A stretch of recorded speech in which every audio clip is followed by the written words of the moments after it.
primetime network special. Here's what you're in for. Donald Trump? Donald Trump. Donald Trump. Donald Trump. Been a long time, boss. It has been a long time. This is the first you and I have ever discussed what happened. It's on. You call women you don't like fat pigs, dogs, slobs, and disgusting animals. I thought it was a fair question. I thought it was unfair. You know, it's not a cocktail party. I want to talk for a minute about the tweeting. You would be amazed at the words I don't retweet. Bimbo? Did I say that? Many times. Ooh. Okay. I don't want no distant job. And from rocky childhood to rocky horror, transgender star Laverne Cox is telling her story. Did you ever worry that your mom didn't love you? That's exactly what I worry about. Megyn. Also, it's been nearly 2 decades since OJ's first defense lawyer, Robert Shapiro, has spoken. Moments after the verdict, O.J. Simpson leaned over and whispered something in your ear. What did he say? You believe that the killer has never faced trial.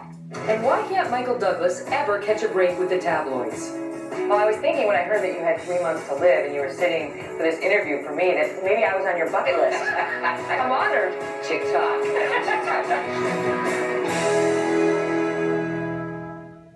Let's just dive right in. It's been over 9 months since the first Republican presidential debate and an electric exchange between yours truly and Donald Trump. What happened between us then and after would make headlines around the globe. For those 9 long months, he and I did not speak, nor did I ever respond to his attacks. Tonight, for the first time, I'll ask him about that, and about his seemingly unstoppable rise to the top of the Republican ticket. And nothing is off limits. America has never seen anything like the political juggernaut called Donald Trump. A businessman and reality TV star with no political experience burst onto the scene and electrified voters with big threats. We're gonna knock the hell out of ISIS. And big promises. We are going to win in every aspect of our lives. While explaining the art of the deal, We're gonna make great trade deals. he perfected the art of the insult. It's Rubio. Against rivals, Little Marco. Lion Jet. detractors, He's a war hero because he was captured. I like people that weren't captured. and the press, I would never kill him, but I do hate him. including yours truly. Beginning with the very first Republican debate. Mr. Trump, one of the things people love about you is you speak your mind and you don't use a politician's filter. You've called women you don't like fat pigs, dogs, slobs, and disgusting animals. Your Twitter account... Only lists Rosie several- O'Donnell. Mr. Trump did not like the question at all. For the record, it was well beyond Rosie O'Donnell. Yes, I'm sure. Does that sound to you like the temperament of a man we should elect as president? What I say is what I say. And honestly, Megyn, if you don't like it, I'm sorry. I've been very nice to you, although I could probably maybe not be based on the way you have treated me, but I wouldn't do that. And he sent out a tweet that night. Wow, that Megyn Kelly really bombed tonight. And a retweet. Fox viewers give low marks to bimbo Megyn Kelly. Then he made this remark. She gets out and she starts asking me all sorts of ridiculous questions, and you can see there was blood coming out of her eyes, blood coming out of her wherever. And he explained it this way. I was going to say nose and or ears, because that's a very common statement. Blood pouring out of somebody's nose. It's a statement showing anger. That set off a firestorm. This is a candidate who's really had a history of some misogynistic statements. We've seen Donald Trump do this over and over again. The pundits said his attacks were political suicide. More fallout from the latest Republican debate. I don't know how he thinks he's going to win an election. His unfavorability with women is skyward. This weekend surely signaled the end of Trump's campaign.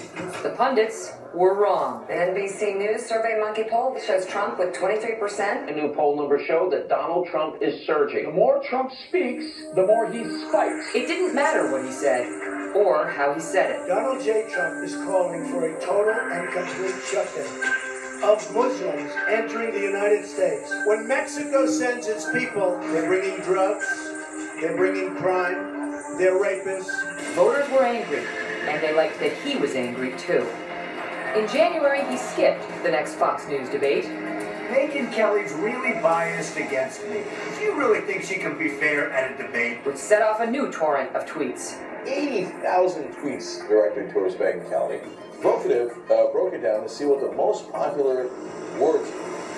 Crazy Megyn Kelly. Crazy, overrated. Bimbo Megyn Kelly.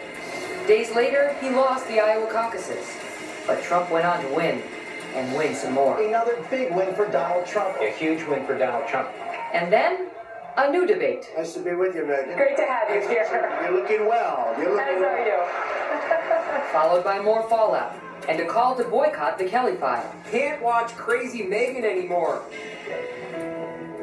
Finally, in April, a meeting at Trump Tower. The meeting was at my request, and Mr. Trump was gracious enough to agree to it. Donald Trump and his arch nemesis Megyn Kelly are making peace. Signs of a truce this morning between Their Trump feud apparently diffused. You met with Megyn Kelly today. How did that go? 17 candidates down, and Trump is the last man standing, the presumptive Republican nominee. Let's begin. Thank you for sitting down with me. Thank you very much. My honor. It's been a long 9 months. It has been a long time. I agree. I want to ask you about the beginning of your campaign. There had to be a moment on stage at a campaign rally or one night after a win where it occurred to you, I could actually be the president. When was that? Well, I think the debates were really a big thing. And not to bring up an unpleasant debate, but, you know, that first debate was pretty amazing. And 24 million people watching it, a record on cable television. And I think that meant something. I think that first debate meant something because I felt very, very comfortable with the subject, and I felt very comfortable with the people I was competing against. Let's talk a little bit about litigation, because you have threatened to sue many people in the course of the campaign. But of course, if you wind up president, you're not going to be able to do that either. Well, can you go 4 years without threatening to sue anybody? Well, what China's done to us is maybe you do the world, you do have methods of suing countries. It's going to be a busy law firm. No, it's going to be busy, but it's a little different. And it's also a tactic for me. It's a business for me, and I've been successful, and I've, used litigation, and sometimes I use it maybe when I shouldn't, and sometimes I don't. Have you made any mistakes in this campaign? You had said publicly you thought the retweet about Heidi Cruz was a mistake. Well, I said I could have done without it, to be exact. I mean, I could have done without it. You said a mistake. Are you walking that back? No, I'm not walking it back, but I actually didn't say it that way. I said I could have done without it. I mean, but it was a mistake, wasn't it? I mean, that you shouldn't have done that, right? I didn't do it. Although, I guess you could say she's fair game because she's very much involved with the campaign. But I don't know. She just seems like a nice looks. Well, you know what? I have millions of followers at Real Donald Trump. I have millions of followers. I have millions of I'm familiar. Yes, you are. The thing that gets me in trouble is retweets. Yeah. The retweet is really more of a killer than the tweets. The tweets I seem to do pretty well with. So that's one, the Heidi Cruz thing. Let me just give you a list of a couple and tell me whether you have any regrets on it. The comment about John McCain, you prefer people who weren't captured. The comment about Carly Fiorina's face. But do you regret any of those comments? Yeah, I guess so, but you have to go forward. You make a mistake, you go forward, and you can correct a mistake. But to look back and say, gee whiz, I wish I didn't do this or that, I don't think that's good. I don't even think, in a certain way, I don't even think that's healthy. I want to talk a little bit about your family. Your older brother, Fred Jr., was an alcoholic and died at a relatively young age. When I say his name, what does that bring up for you? Well, he was great. He was the most handsome person. He was a really smart guy, really, really smart guy. He had everything.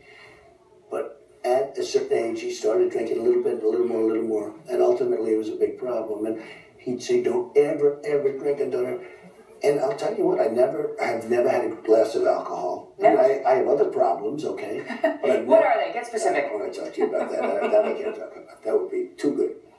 You've been divorced twice. Yes. Did you learn something about relationships, about love, about yourself? Well, you have to put more into it. I put so much into my business that I didn't put enough into the relationship. And I see that, and I've learned that. I mean, I have learned that. Sometimes there's nothing you can do about that because that's the way you are. I mean, if somebody told you that you have to ease up, you can only work half the number of hours that you're working, I don't know if you'd be able to do that. I'd give it a try. No, but even if they say you'd have an even better relationship with your husband, I hear it's just great. But, I mean, I don't know that you'd be able to do that. Has anyone ever hurt you emotionally? Well, I think the big thing would be maybe the death of my brother. That was, the hardest thing for me to take. That was very tough because it's, unnatural. And he saw certain potential in me, and he would say, don't ever have a drink. Now, I don't carry it that far with people. I never had a drink. But, people can have a drink and they can do socially. But, that can lead. You tell me if I'm wrong. I feel like you're trying to get out of bounds on the emotional question to the subject of alcoholism, which we discussed. Has it happened that somebody has done something to you, not a death in the family, but has done something to you to wound you? Well, I don't know. I can say this. It would be something I could certainly think about and, come back with. It's all right. No, it's okay. But I will say this. When I'm wounded, I go after people hard. Okay? And I try and unwound myself. Most kids between the ages of 6 and 16 have been bullied at some point in their lives. Were you ever bullied? No, I wasn't. But I have seen bullying. And bullying doesn't have to just be as a child. I mean, I know people are bullied when they're 55 years old. It can happen when you're 45. It's it happens, right? But you got to get over it. Fight back, do whatever you have to do. Let me ask you about that, because most American parents try to raise their kids to not bully, to not name call, to not tease, not taunt. How can they effectively bring that message when the frontrunner for the Republican nomination does all of those things? Well, I do it really, I've been saying during this whole campaign that I'm a counterpuncher. You understand that. I'm responding. Now, I then respond times maybe 10. I don't know. I mean, I respond pretty strongly. But in just about all cases, I've been responding to what they did to me. So it's not a one-way street. Let's talk about us. Okay. I asked you a tough question about women. Bimbo? Over your life, Megyn, you've been called a lot worse. Now, if you could go back and wave a magic